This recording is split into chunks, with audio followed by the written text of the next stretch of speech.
자, 베드로전서 1장 2절에는 곧 하나님 아버지의 미리 하심을 따라 성령의 거룩하게 하심으로 예수 그리스도께 순종하고 그분의 피뿌림을 얻기 위하여 택함을 받은 자들에게 편지를 쓴다. 너희에게 은혜와 평강이 더욱 많을지어다. 아멘. 자, 오늘은 이제 하나님의 선택, 택자의 교리를 좀 이 말씀을 통해서 우리가 하나님의 뜻을 좀 알아야 되겠습니다.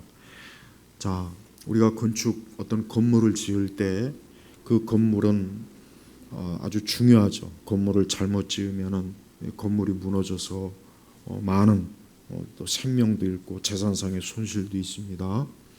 근데 건축을 할 때 굉장히 중요한 게 뭐겠습니까? 기초공사가 중요하고 또 매 기초공사 때마다 그 안에 이 철근이 들어갑니다.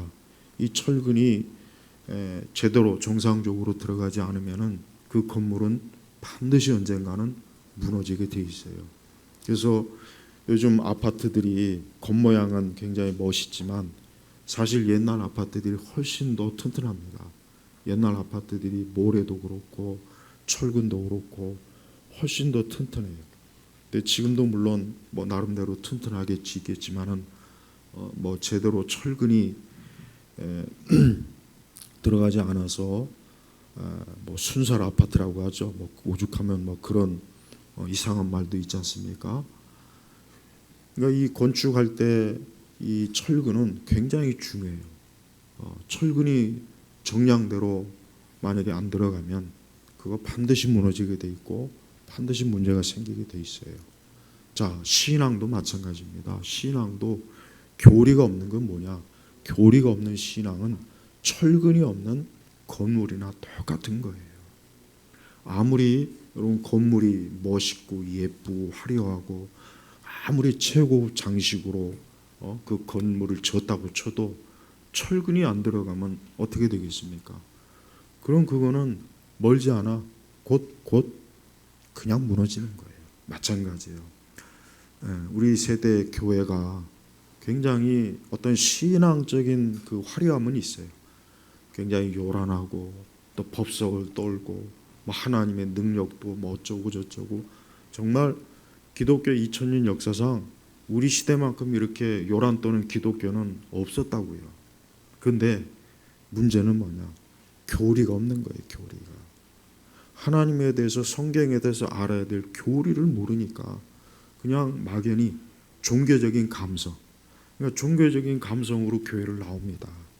물론 자기 딴에는 또 어떻게 보면은 열심도 있고 뭔가 열정도 있고 뭔가 하려고 하는 것도 있고 그런 게 있겠죠. 근데 보세요.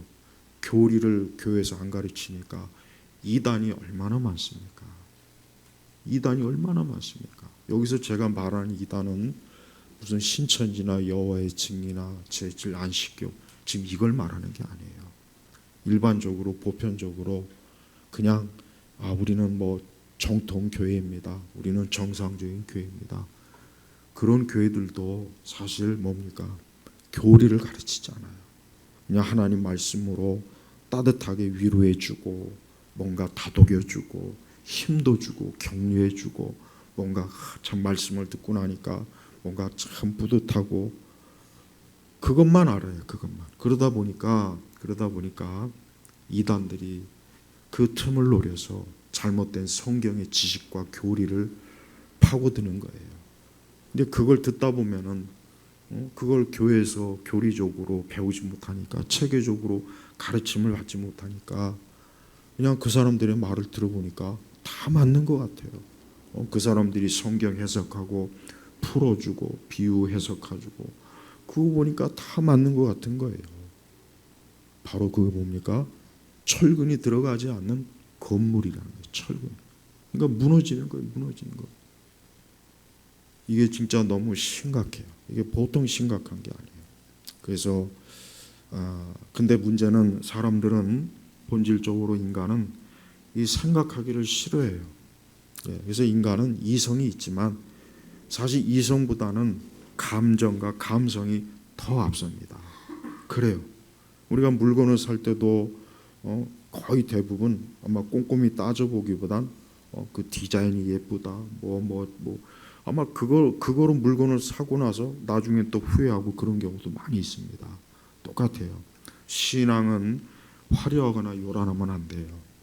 기독교 신앙은 절대 요란 법석을 떠고 북치고 장구치고 화려하고 막 그냥 펄펄 날뛰고 울부짖고 그거는 절대 좋은 게 아니에요. 그래서 마치 기독교를 그런 형태로만 배우고 그런 형태로만 아는 사람들은 어떤 교리적 지식이나 이런 성경의 이 말씀을 세세하게 가르치면 지루해합니다. 일단 지루하고 머릿속에 들어가질 않아요.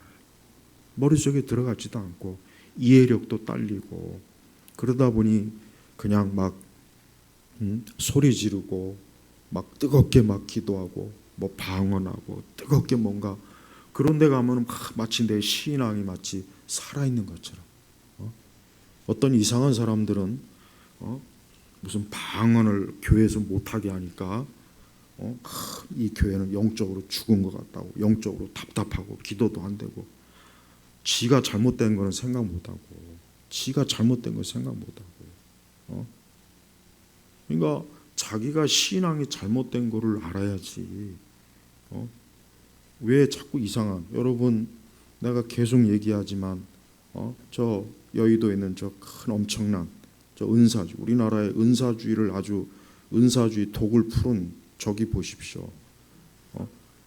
아무 생각 없이 목사가 무슨 말을 하든 아멘이야 무슨 말이든 그게 옛날에 이제 7, 80년대 기도원에 가면은 그냥 무조건 막 그냥 뭔 소리를 하든지 아멘하라고 하도 그냥 그런 식으로 세뇌를 받다 보니까 이게 성경의 말씀인지 이게 맞는 말씀인지 틀린 말씀인지 아무 생각 없이 그냥 아멘 합니다.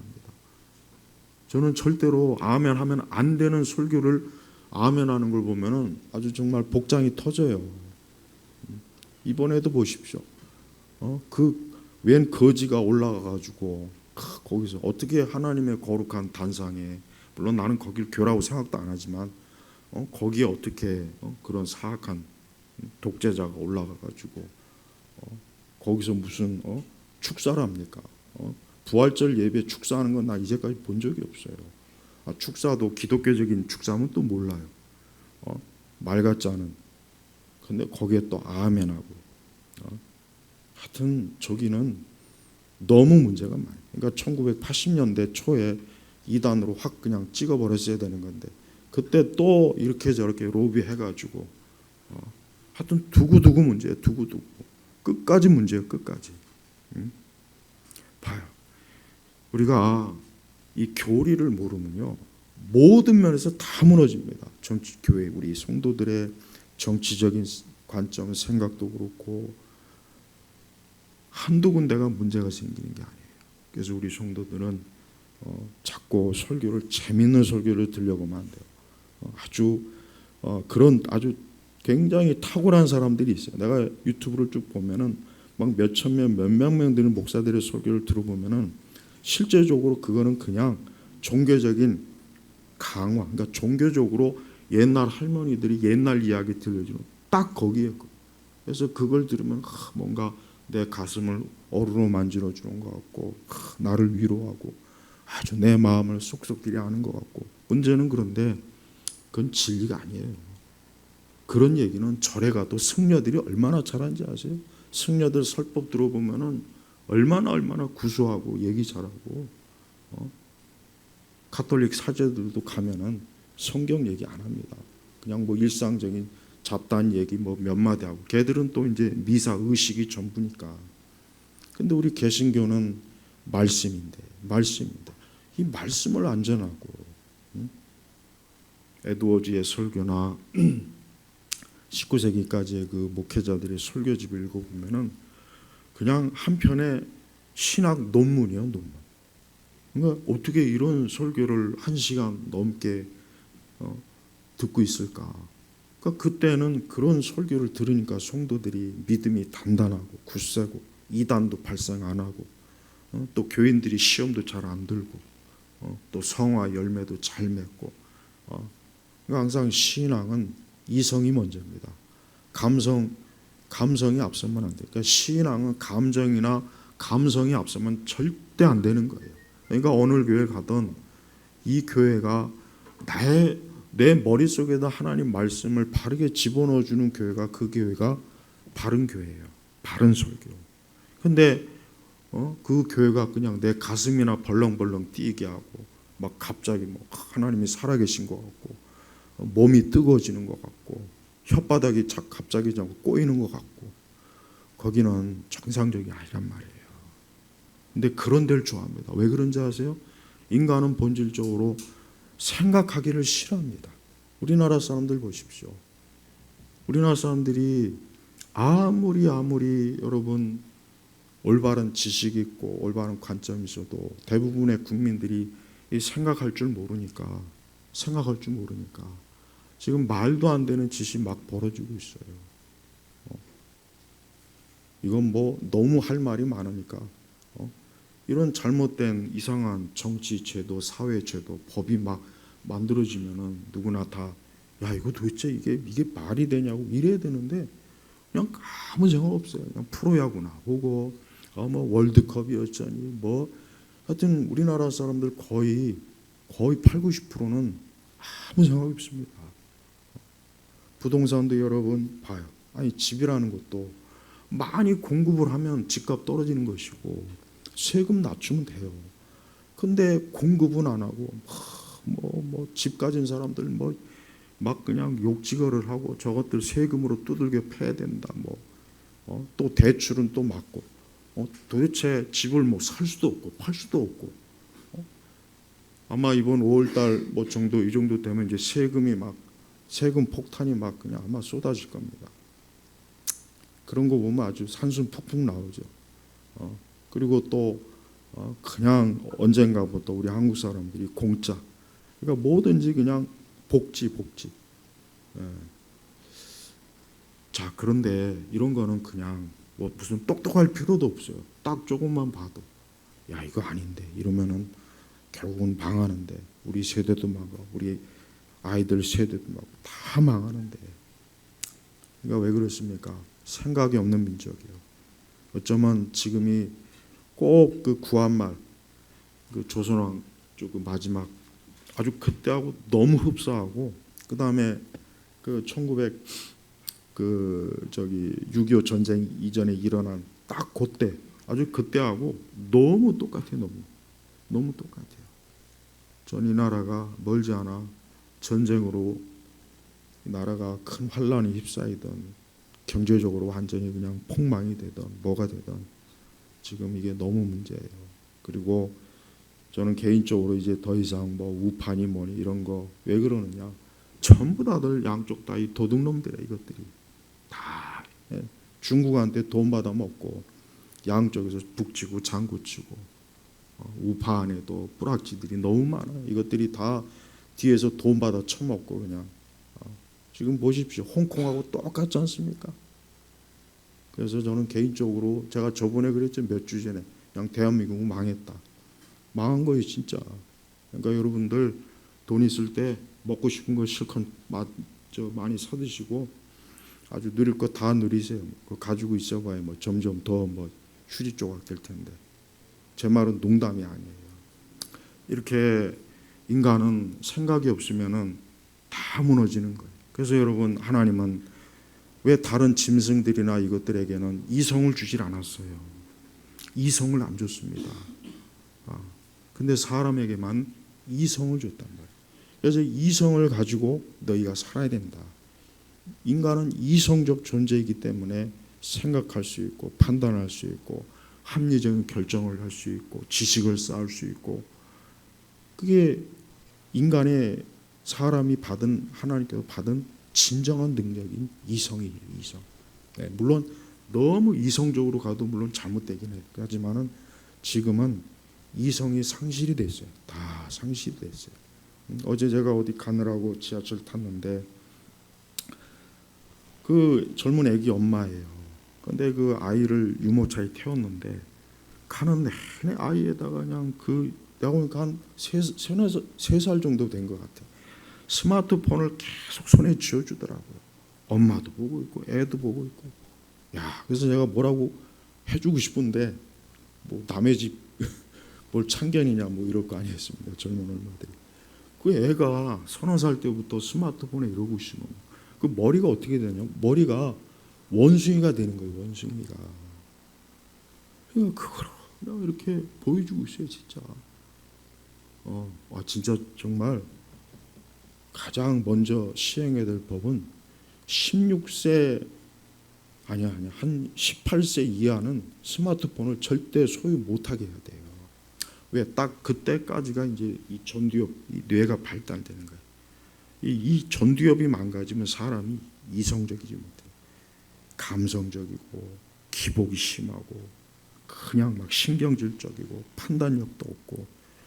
그래서 요즘 아이들이 이 정신병이 많고 또 중장년도, 내가 이따가 이 오후 세계관에는 이제 중년의 그 우울증에 대해서 제가 강의할 텐데, 근데 그 어린아이 때부터 그냥 막 스마트폰, 그러면은 뭐냐면 애 뇌를 돌로 만드는 거예요. 돌로. 이건 뇌 과학자들이 책에서 다 밝히는 겁니다. 제가 지금 무슨 헛소리 하는 게 아니에요. 나는 절대 헛소리 하지 않아요. 항상 전문가들이 책 읽고 얘기하지. 아이 뇌를 완전히 파괴시키는 거예요. 게임 중독에다. 이제 그 아이들이 이제 나중에 성인이 되면 어떻게 되냐? 그 아이들이 성인이 되면 이제 걔들이 이제 절대 정상적으로 못 살아요. 직장에도 적응 못합니다. 결혼생활 적응 못합니다. 사회생활 적응 못해요. 왜?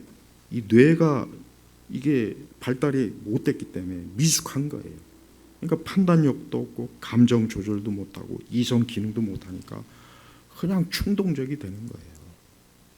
그래서 어제 저거 너무 안타깝다. 저거 왜 나한테 그냥 무슨 다른 장난감을 손에 쥐어주지? 애가 완전히 그냥 스마트폰으로 빠져 들어가려고 하더만 보니까 나중에 점점 애가 아주 그냥 들어가려고 해요. 거기로 애가. 처음에는 이렇게 있는데 계속 시간이 지나면 애가 점점 더 이러고 있어. 귀엽기도 하더만 또 그거는 또 보니까. 여러분, 사람이, 우리 성인들도 마찬가지예요. 우리나라 사람들 생각하기 싫어하죠. 요즘 뭐 주식 열풍이라고 몇 개월 동안 또 그거 막 뭐 주변에서 주식에서 돈 벌었다니까 이거 내가 늦으면 안 됐구나. 이거 막차 탐. 그러니까 뭐 빚내가지고 주식해가지고 쫄딱 망해가지고 지금 지금 한강이나 인천대교에 지금 줄 서게 생겼어요. 진짜입니다. 봐요. 특히 우리나라 사람들은 감성적이에요.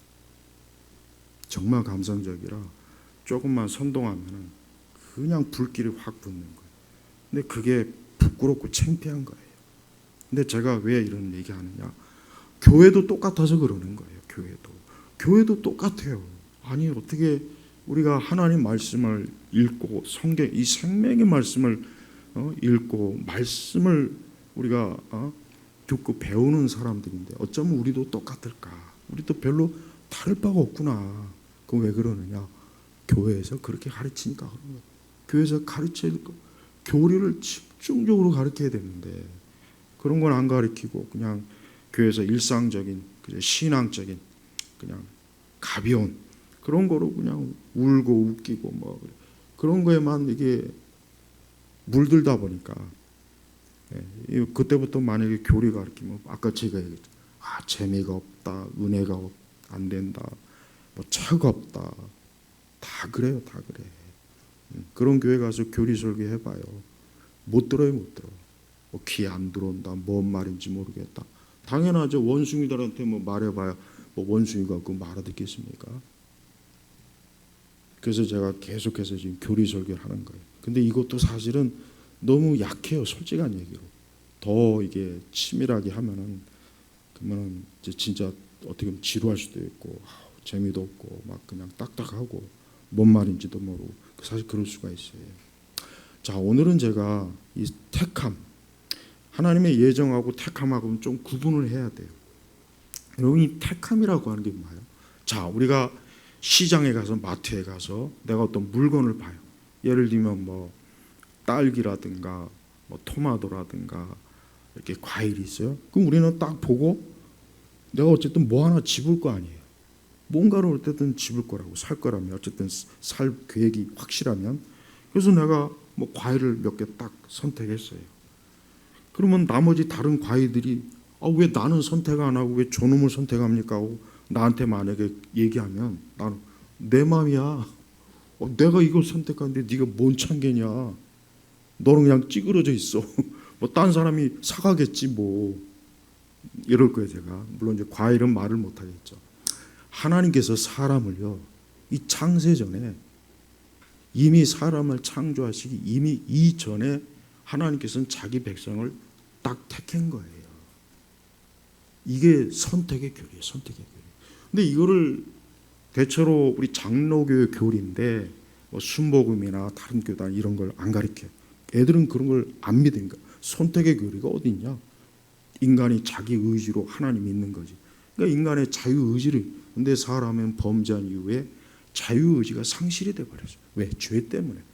아담은 자유의지가 있었어요. 그러니까 아담은 진짜 자기가 죄를 안 질 수가 있단 말이에요.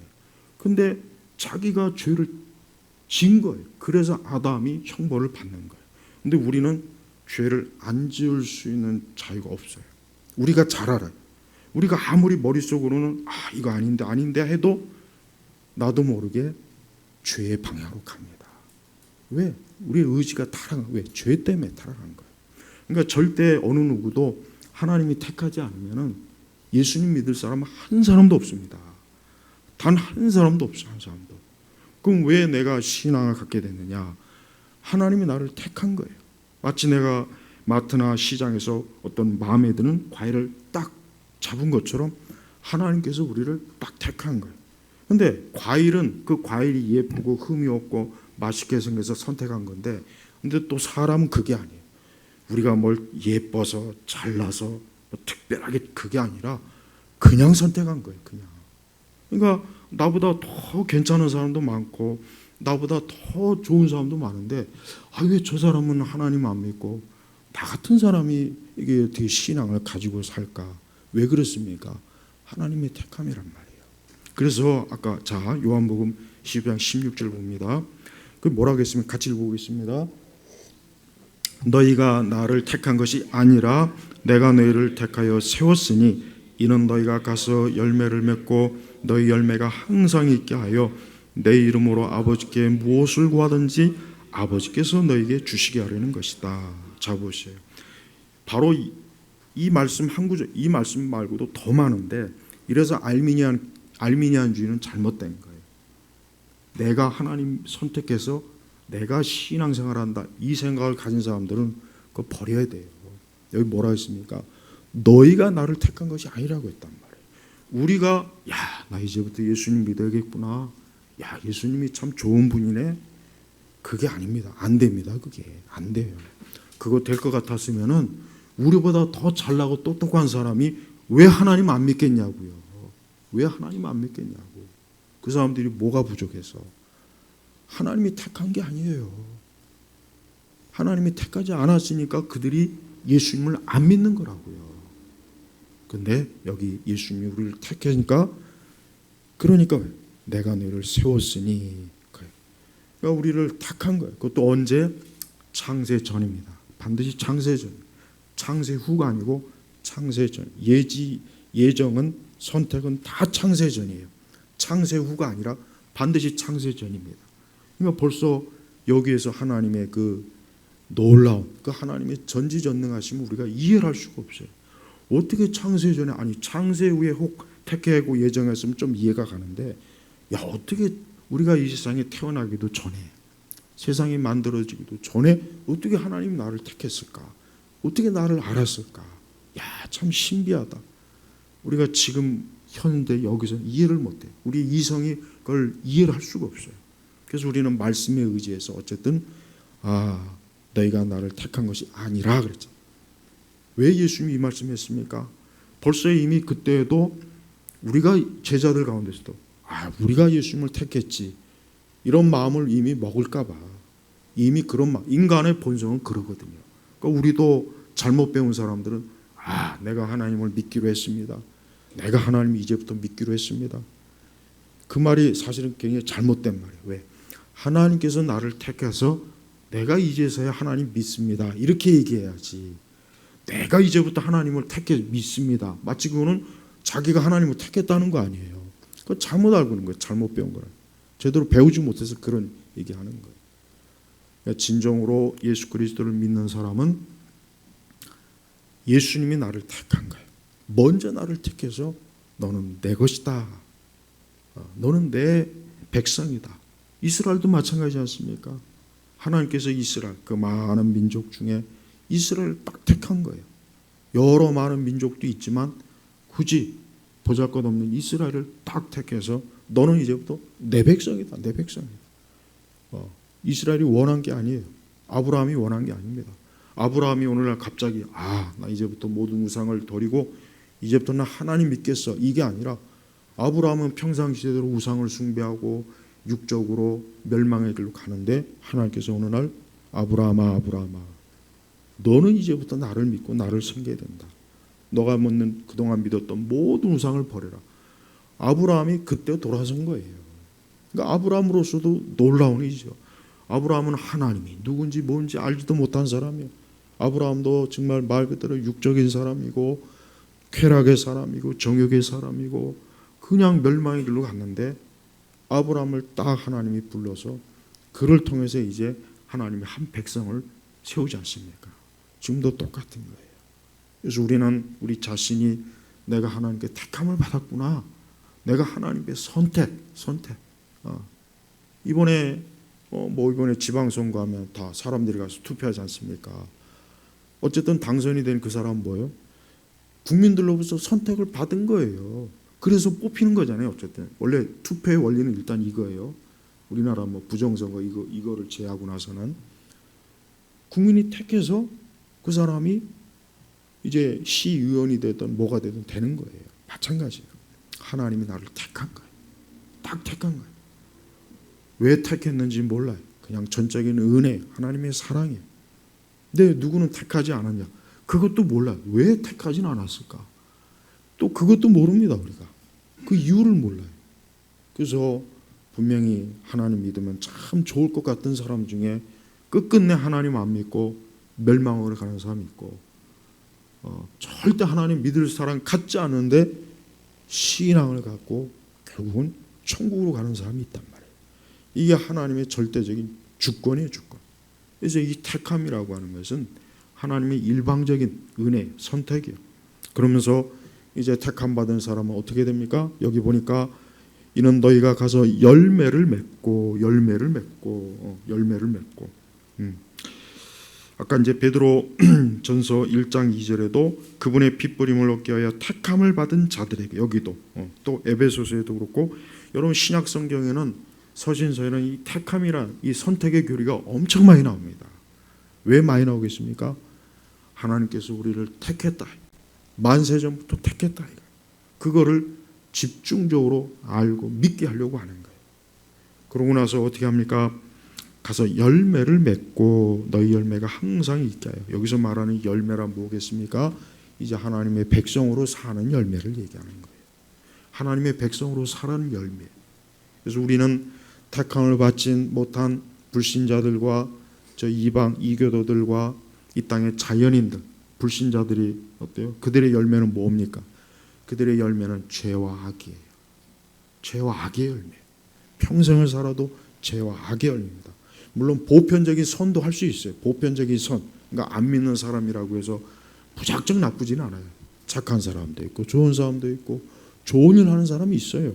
근데 여기서 말하는 열매는 그런 열매가 아니고 여기서 말하는 열매는 신적 열매. 신적 열매. 그래서 하나님을 믿음으로 나타나는 거예요. 이제 마음 그 심령 속에 성령의 9가지 열매 있죠. 성령의 9가지 열매를 말하는 거예요. 화평, 자비, 양선 뭐 이런 거. 그래서 그 열매를 이제는 우리가 하나님께로부터 공급받아서 계속해서 열매. 그래서 성도는 이제 뭡니까?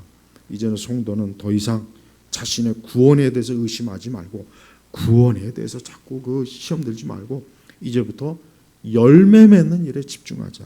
열매 맺는 거예요. 열매. 그래서 열매가 중요하지 은사가 중요한 게 아닙니다. 은사주의 오류는 뭐냐? 은사도 중요하긴 해요.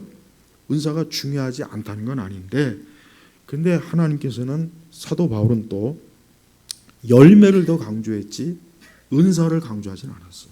그래서 제가 저기 금요일 날 베드로 후서 계속 하지 않습니까? 자 보시죠. 베드로전서 베드로 후서가 보면은 고린도전서 베드로서가 아니고 이 고린도 교회가 그렇게 참 문제가 아주 사도 바울을 제일 속색인 게 이 고린도 교회하고 갈라디아 교회예요. 이 갈라디아 교회는 갑자기 다른 복음을 또 믿어갖고 한바탕 교회가 뒤집어졌고, 고린도 교회는 그 고린도 교회 교인들이 너무 아주 그냥 교인 전체가 다 문제를 일으키는 거야. 아주 어린아이부터 노인까지 모든 문제는 다 일으키는 게 이 고린도 교회 종합 세트예요. 종합 세트. 막 그냥 뒤죽박죽 은사 남발하고 뭐 술 취하고 막 성찬 때도 막 지멋대로 하고 아주 난장판인가 난장판. 그런 교회가 어때요? 바울이 어떻게 합니까? 이 성령의 열매에 대해서 바울이 많은 말씀을 해주는 거예요. 그래서 그들의 성화, 성숙함, 믿음의 온전함, 이제 하나님 앞에 온전함, 성도로서의 삶, 이런 것들을 바울이 얼마나 많이 교훈합니까? 바로 그게 중요한 겁니다. 그러니까 교회는 뭐가 중요하냐? 교회는 결국은 한 사람 한 사람 그리스도인이 결국 열매를 맺는 게 제일 중요합니다. 이게 안 돼 버리면요, 아무리 교회가 커도 교회 프로그램이 많고 교인이 많고 교회가 심지어 뭐 많은 뭐 선교 사역도 하고 뭐 있도 하고 그거 아무 의미 없어요. 왜? 우리 주님은 한 사람 한 사람이 택한 하나님의 백성과 자녀들이 열매를 맺느냐 안 맺느냐를 보지. 여기 과수원이 있어요. 근데 많은 뭐 과수원 나무가 엄청 많아요. 잎도 푸르고, 근데 가만히 보면 열매가 하나도 없네. 열매가 하나도 없는 거예요. 그럼 과수원 주인 입장에서는 아니 이것들이 뭐 여기서 뭐 땅속에서 양분만 처먹고 이거 비료만 처먹고 있네. 이것들이 입만 무성하네. 열매를 내야 내가 열매를 갖고 가서 이익을 얻지. 어떻게 하겠습니까? 싹 다 잘라버리는 거죠. 뭐 그냥 거기다 싹 다 잘라버리고 아파트를 짓던가 빌라를 짓던가 하지 않겠어요? 똑같아요. 그러니까 하나님께서는 한 사람 한 사람의 교인을 보는 거예요. 신자를 보는 거예요. 그가 열매를 맺는 걸 하나님 기뻐하는 거지. 뭐 제자 훈련을 많이 했다, 무슨 교회에서 프로그램을 이수했다, 뭘 과정을 뭐 다 했다, 뭐 무슨 봉사를 많이 했다, 이거는 하나님께서는 그렇게 중요하게 여기질 않습니다. 그래서 우리 성도 한 사람 한 사람이 여기 말씀처럼 열매를 맺고 너희 열매가 항상 있게 하여 내 이름으로 아버지께, 이제 여기서 이제 중요합니다. 아버지께 무엇을 구하든지 아버지께서 너희에게 주시게 하려는 것이다 그랬습니다. 이 말씀이 여러분, 우리가 때때로 야, 왜 내 기도가 응답이 안 될까? 그러면 우리가 두 가지 면을 봐야 돼요. 첫째는 뭔가 하나님께서 기도 응답을 미루시는 게 있고, 또 내가 잘못 구한 경우도 있을 거예요. 그러나 또 하나는 우리가 열매가 없어서 하나님이 응답을 안 하신 경우가 있어요. 이 부분에 있어서는 이 조지 물러의 생애와 그 보면은 자기가 일생 동안 5만 번 그 응답받았다 그랬죠. 네, 그 있어요. 그 조지 물러의 참 많습니다. 근데 그분의 그 전기문을 읽어보니까 그분은 어떻게 그 신앙생활을 초기에 시작했냐. 그분도 이전에는 그냥 막 아주 술 먹고 아주 난장판, 아주 개와 거의 흡사한 인간이었는데 어느 날 그도 하나님의 택함을 받았어요. 그때부터 그가 뭘 실천했냐. 이제부터 나는 하나님 말씀대로 그대로 나는 산다. 그게 조지 물러의 기도 응답의 비결. 나는 이제부터 성경 말씀을 있는 그대로 나는 믿는다. 그대로 나는 순종한다. 그게 그분의 응답 비결이에요. 그러니까 그렇게 하니까 그분이 기도하면 평생에 걸쳐서 무려 5만 번. 여러분 이 5만 번이 얼마나 큰 건지 아십니까? 그러니까 기가 막히게 그 기도 응답에 관한 그분의 그 실제 그 간증 그 책에 보면은 정말 놀라울 걸.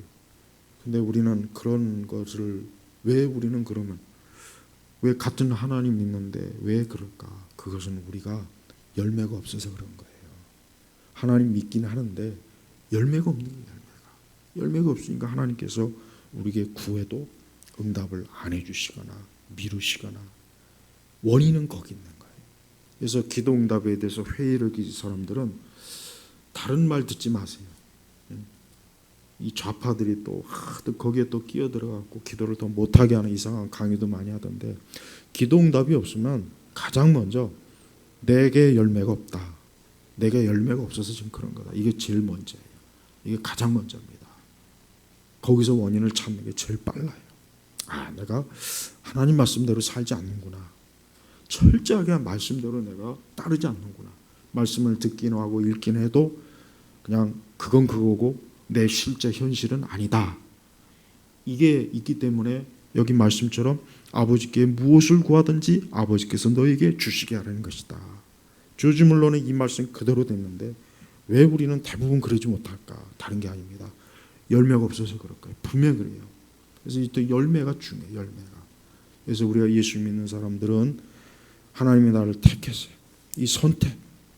나를 하나님께서 나의 어떤 공로나 행위나 나의 뭘 보고 나를 선택한 거 아니고 그냥 죄 가운데 나를 이미 이 세상에 나오기도 전에 하나님이 만세 전부터 나를 하나님의 백성으로 딱 찍어서 하나님께서 이 세상에 내보내시고 때가 되었을 때 우리에게 신앙을 주셔서 우리가 하나님께로 오게 한 거예요.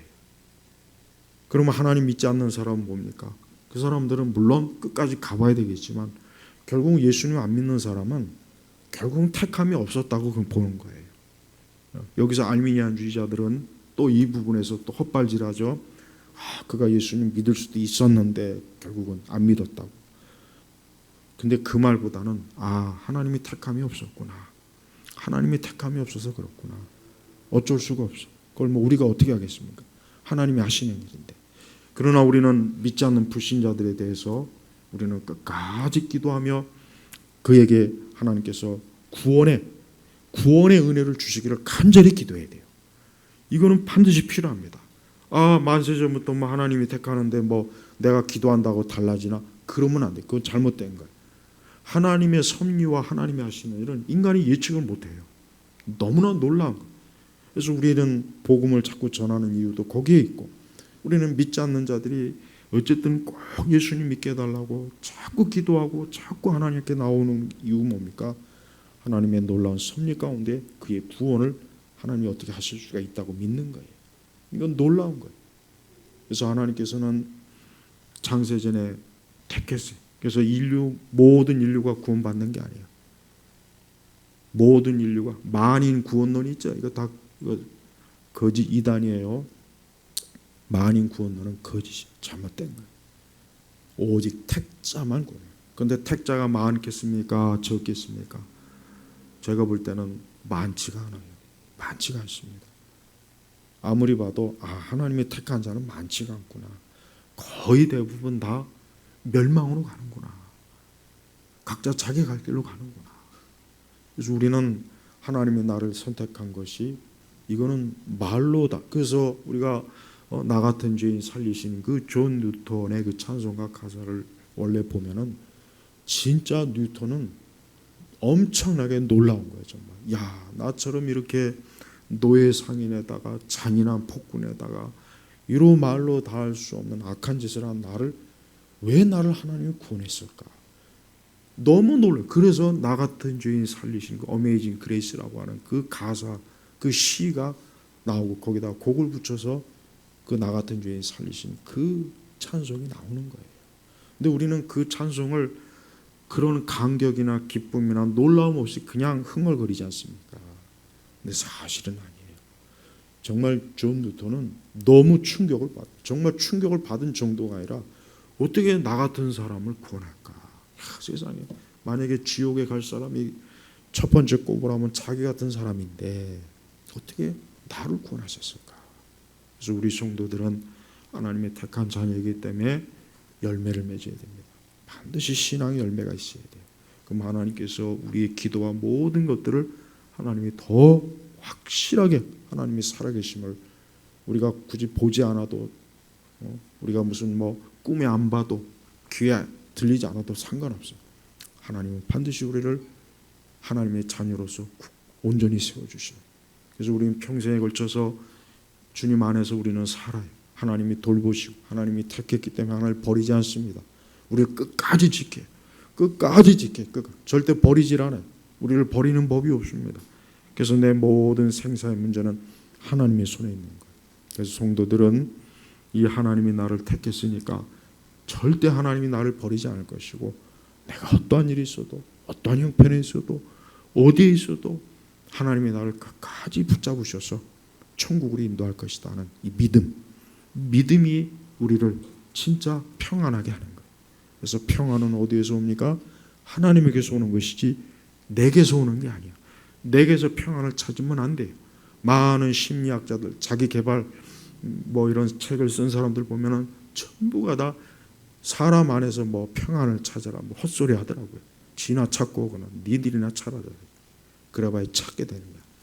평안은 하나님에게서 오는 거예요. 그래서 인간은 하나님이 없으면 절대 평안을 얻을 수가 없어요. 아무리 돈이 많아도요, 아무리 권력이 많아도, 권력이 많다고 해서 평안할 것 같으면 불안합니다. 엄청 불안해. 그 권력을 언제 잃을까? 누가 뺏을까? 누가 또 내 뒤통수를 칠까? 그래서 잠을 못 잡니다. 우리 성도 여러분, 평안은 오직 하나님에게서 오는 거예요. 왜? 하나님이 나를 택했기 때문에. 우리 예일교회 성도님들 다시 한번 오늘 말씀을 기억하셔서 하나님이 나를 택하셨구나, 이 택함의 교리를 굳건하게 붙잡으시길 바랍니다. 하나님 아버지 감사합니다.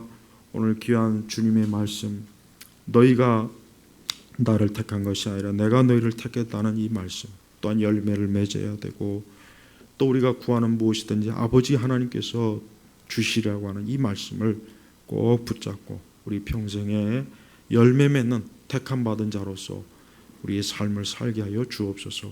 감사드리며 우리 주 예수님의 이름으로 기도 올렸습니다. 아멘.